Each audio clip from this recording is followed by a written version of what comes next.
प्रिय विद्यार्थियों, इस वीडियो में हम कक्षा 9वीं की पाठ्य पुस्तक क्षितिज के पार 4 सांवले सपनों की याद पाठ के लेखक जाबिर हुसैन और उनकी रचना सांवले सपनों की याद के बारे में पढ़ेंगे। जाबिर हुसैन का जन्म सन 1945 में गांव नौनही राजगीर, जिला नालंदा, बिहार में हुआ। अंग्रेजी भाषा एवं साहित्य के ये प्राध्यापक रहे। सक्रिय राजनीति में भाग लेते हुए 1977 में मुंगेर से बिहार विधानसभा के सदस्य निर्वाचित हुए और मंत्री बने। वर्ष 1995 से बिहार विधान परिषद के ये सभापति हैं। जाबिर हुसैन हिंदी, उर्दू और अंग्रेजी तीनों भाषाओं में समान अधिकार के साथ लेखन करते रहे, अर्थात इन्होंने तीनों ही भाषाओं में अपनी रचनाएं लिखी। उनकी हिंदी रचनाओं में जो आगे हैं, डोला बीबी का मजार, अतीत का चेहरा, लोगा, एक नदी रेत भरी प्रमुख हैं।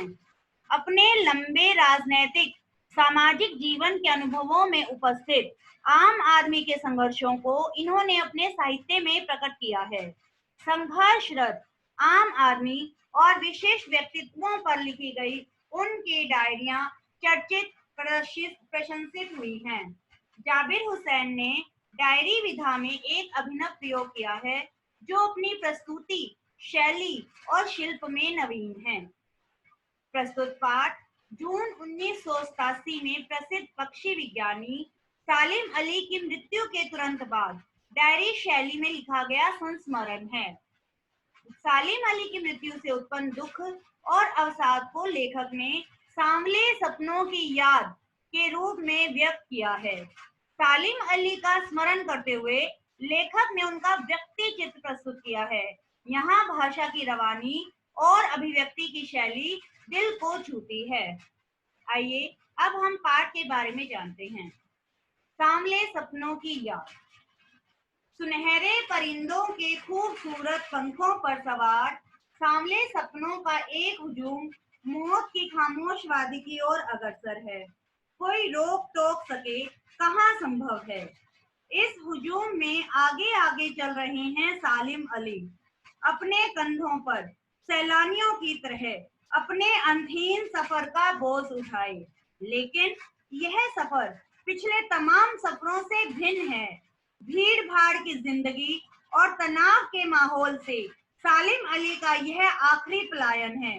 अब तो वो उस वन पक्षी की तरह प्रकृति में विलीन हो रहे हैं जो जिंदगी का आखिरी गीत गाने के बाद मौत की गोद में जा बसा हो। कोई अपने जिस्म की हरारत और दिल की धड़कन देकर भी उसे लौटाना चाहे तो वह पक्षी अपने सपनों के गीत दोबारा कैसे गा सकेगा। अर्थात सुनहरे पक्षियों के पंखों पर सांवले सपनों का एक झुंड सवार है। यह झुंड मौत की वादी में जा रहा है जिसमें सबसे आगे सालिम अली हैं। वे अपने कंधों पर सैलानियों की तरह अंतहीन सफर का बोझ उठाए हुए हैं। यह उनका अंतिम सफर है। वे उस वन पक्षी की तरह विलीन हो रहे हैं जो अंतिम गीत गाने के बाद मौत की गोद में जा बसा हो। इस सोए हुए पक्षी को कोई जगाना भी नहीं चाहेगा। मुझे नहीं लगता कि कोई उस सोए हुए पक्षी को जगाना चाहेगा। वर्षों पूर्व खुद सालिम अली ने कहा था कि लोग पक्षियों को आदमी की नजर से देखना चाहते हैं। यह उनकी भूल है। ठीक उसी तरह जैसे जंगलों और पहाड़ों, झरनों और आबशारों को वे प्रकृति की नजर से नहीं, आदमी की नजर से देखने को उत्सुक रहते हैं। भला कोई आदमी अपने कानों से पक्षियों की आवाज का मधुर संगीत सुनकर अपने भीतर रोमांच का सोता फूटता महसूस कर सकता है। एहसास की ऐसी ही एक ऊबड़ खाबड़ जमीन पर जन्मे मिथक का नाम है सालिम अली।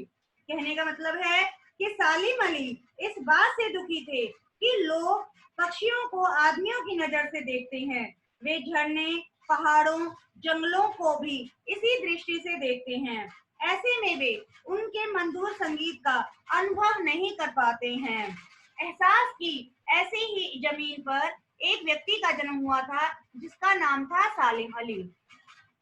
पता नहीं इतिहास में कब कृष्ण ने वृंदावन में रास लीला रची थी और शोक गोपियों को अपनी शरारतों का निशाना बनाया था। कब माखन भरे भांडे फोड़े थे और दूध छाली से अपने मुंह भरे थे। कब वाटिका में छोटे छोटे किंतु घने पेड़ों की छांव में विश्राम किया था। कब दिल की धड़कनों को एकदम से तेज करने वाले अंदाज में बंसी बजाई थी। और पता नहीं कब वृंदावन की पूरी दुनिया संगीतमय हो गई थी। पता नहीं यह सब कब हुआ था, लेकिन कोई आज भी वृंदावन जाए तो नदी का सांवला पानी उस पूरे घटनाक्रम की याद दिला देगा। हर सुबह सूरज निकलने से पहले जब पतली गलियों से उत्साह भरी भीड़ नदी की ओर आगे बढ़ती है, तो लगता है जैसे उस भीड़ को चीर कर अचानक कोई सामने आएगा और बंसी की आवाज पर सब किसी के कदम थम जाएंगे। हर शाम सूरज उगने से पहले जब वाटिका का माली सैलानियों को हिदायत देगा, तो लगता है जैसे बस कुछ ही क्षणों में वो कहीं से आ टपकेगा और संगीत का जादू वाटिका से भरे पूरे माहौल पर छा जाएगा। वृंदावन कभी कृष्ण की बांसुरी की जादू से खाली हुआ है क्या? लेखक का मानना है कि इतिहास में पता नहीं कब कृष्ण ने वृंदावन में नाना प्रकार की क्रीड़ाएं की थी और कब मधुर बंसी बजाई थी कि वृंदावन संगीतमय हो उठा। पर आज वृंदावन जाने पर यमुना का सांवला पानी सारे घटना की याद दिला देता है। कृष्ण की बांसुरी से उत्पन्न जादू से वृंदावन कभी खाली नहीं हो सकता है। मिथकों की दुनिया में इस सवाल का जवाब तलाश करने से पहले एक नजर कमजोर काया वाले उस व्यक्ति पर डाली जाए जिसे हम सालिम अली के नाम से जानते हैं। उम्र को शती तक पहुंचने में थोड़े ही दिन तो बचे रहे थे। संभव है लंबी यात्राओं की थकान ने उनके शरीर को कमजोर कर दिया हो और कैंसर जैसी जानलेवा बीमारी उनकी मौत का कारण बनी हो, लेकिन अंतिम समय तक मौत उनकी आंखों से वह रोशनी छीनने में सफल नहीं हुई जो पक्षियों की तलाश और उनकी हिफाजत के प्रति समर्पित थी। सालिम अली की आंखों पर चढ़ी दूरबीन उनकी मौत के बाद ही तो उतरी थी। उन जैसा बर्ड वॉचर शायद ही कोई हुआ हो, लेकिन एकांत क्षणों में सालिम अली बिना दूरबीन भी देखे गए हैं। दूर क्षितिज तक फैली जमीन और झुके आसमान को छूने वाली उनकी नजरों में कुछ कुछ वैसा ही जादू था जो प्रकृति को अपने घेरे में बांध लेता है। सालिम अली उन लोगों में थे जो प्रकृति के प्रभाव में आने की बजाय प्रकृति को अपने प्रभाव में लाने के कायल होते हैं। उनके लिए प्रकृति में हर तरफ एक हंसती खेलती रहस्य भरी दुनिया पसरी थी। यह दुनिया उन्होंने बड़ी मेहनत से अपने लिए गढ़ी थी। इसके गढ़ने में उनके जीवन साथी तहमीना ने काफी मदद पहुंचाई थी। तहमीना स्कूल के दिनों में उनकी सहपाठी रही थी। अपने लंबे रोमांचकारी जीवन में ढेर सारे अनुभवों के मालिक सालिम अली एक दिन केरल की साइलेंट वैली को रेगिस्तानी हवा के झोंकों से बचाने का अनुरोध लेकर चौधरी चरण सिंह से मिले थे। वे प्रधानमंत्री थे। चौधरी साहब गांव की मिट्टी पर पड़ने वाली पानी की पहली बूंद का असर जानने वाले नेता थे। पर्यावरण के संभावित खतरों का जो चित्र सालिम अली ने उनके सामने रखा, उसने उनकी आंखें नम कर दी थी। आज सालिम अली नहीं है, चौधरी साहब भी नहीं है। कौन बचा है जो अब सौंधी माटी पर उगी फसलों के बीच एक नए भारत की नींव रखने का संकल्प लेगा? कौन बचा है जो अब हिमालय और लद्दाख की बर्फीली जमीनों पर जीने वाले पक्षियों की वकालत करेगा? लेखक ने बताया कि कमजोर शरीर वाले सालिम अली की मृत्यु लगभग 100 साल पहले हुई थी। उनकी मौत कैंसर से हुई थी। उस उम्र में भी उनकी आंखों की ज्योति अच्छी थी, जो पक्षियों की हिफाजत के लिए कटिबद्ध थी। वे अपने मृत्यु के निकट तक पक्षियों के बारे में जांच पड़ताल करते रहे। सालिम अली प्रसिद्ध बर्ड वॉचर थे।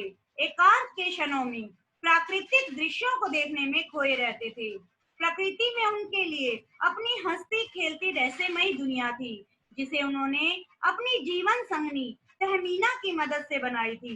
वे पक्षी प्रेमी होने के साथ साथ पर्यावरण प्रेमी भी थे। वे केरल की साइलेंट वैली को रेगिस्तानी हवा के झोंकों से बचाने के लिए तत्कालीन प्रधानमंत्री चौधरी चरण सिंह से मिले थे। उनकी चिंता देखकर मिट्टी की सौंधी खुशबू का असर जानने वाले प्रधानमंत्री की आंखें भर आई थी।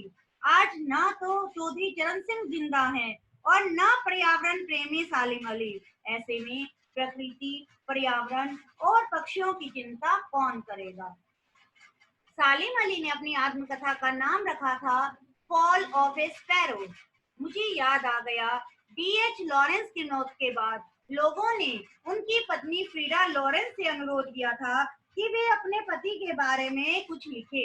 फ्रीडा चाहती तो ढेर सारी बातें लॉरेंस के बारे में लिख सकती थी, लेकिन उसने कहा, मेरे लिए लॉरेंस के बारे में कुछ लिखना असंभव सा है।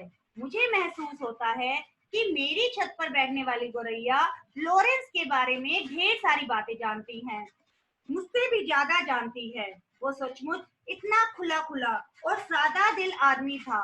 मुमकिन है लॉरेंस मेरी रगों में, मेरी हड्डियों में समाया हो, लेकिन मेरे लिए कितना कठिन है उसके बारे में अपने अनुभवों को शब्दों का जामा पहनाना। मुझे यकीन है मेरी छत पर बैठी गोरैया उसके बारे में और हम दोनों ही के बारे में मुझसे ज्यादा जानकारी रखती है। कहने का मतलब ये है कि सालिम अली ने एक अपनी आत्मकथा लिखी थी जिसका नाम था फॉल ऑफ ए स्पैरो। इसी बात से प्रसिद्ध अंग्रेजी साहित्यकार डीएच लॉरेंस की मृत्यु के बाद याद आ गई। कुछ लोगों ने उनकी पत्नी फ्रीडा लॉरेंस से अपने पति के बारे में जब कुछ लिखने को कहा, तब फ्रीडा ने जवाब दिया था कि उनके पति के बारे में उनसे ज्यादा उनकी छत पर बैठने वाली गोरैया जानती है। इस तरह लॉरेंस और सालिम अली दोनों ही प्रसिद्ध पक्षी प्रेमी थे। जटिल प्राणियों के लिए सालिम अली हमेशा एक पहेली बनी रहेंगे। बचपन के दिनों में उनकी एयर गन से घायल होकर गिरने वाली नीले कंठ की वह गोरैया सारी जिंदगी उन्हें खोज के नए नए रास्तों की तरफ ले जाती रही। जिंदगी की ऊंचाइयों में उनका विश्वास एक क्षण के लिए भी डिगा नहीं। वो लॉरेंस की तरह नैसर्गिक जिंदगी का प्रतिरूप बन गए थे। सालिम अली प्रकृति की दुनिया में एक टापू बनने की बजाय अथाह सागर बनकर उभरे थे। जो लोग उनके भ्रमणशील स्वभाव और उनकी यायावरी से परिचित हैं, उन्हें महसूस होता है कि वो आज भी पक्षियों के सुराग में ही निकले हैं और बस अभी गले में लंबी दूरबीन लटकाए अपने खोजपूर्ण नतीजों के साथ लौट आएंगे। जब तक वो नहीं लौटते, क्या उन्हें गया हुआ मान लिया जाए? मेरी आंखें नम हैं, सालिम अली तुम लौटोगे ना? लेखक कहता है कि बचपन के दिनों में उनकी एयर गन से अर्थात सालिम अली की एयर गन से घायल होकर गिरने वाली गोरैया उन्हें जीवन भर के लिए नई नई खोजें और नए नए रास्तों की ओर ले गई। उसी दिन से वे पक्षियों के बारे में रुचि लेने लगे, प्राकृतिक रहस्यों को जानने के लिए नित नई ऊंचाइयां छूने लगे। वे भी लॉरेंस की तरह नैसर्गिक जिंदगी के प्रतिरूप बन गए थे। सालिम अली आजीवन भ्रमणशील रहे। उनकी यायावरी देखकर लगता है कि वे आज भी पक्षियों की खोज में ही निकले हैं और कुछ ही देर में अपने गले में दूरबीन लटकाए जानकारी लिए वापस आ जाएंगे। लेखक पूछता है कि तुम लौटोगे ना सालिम अली?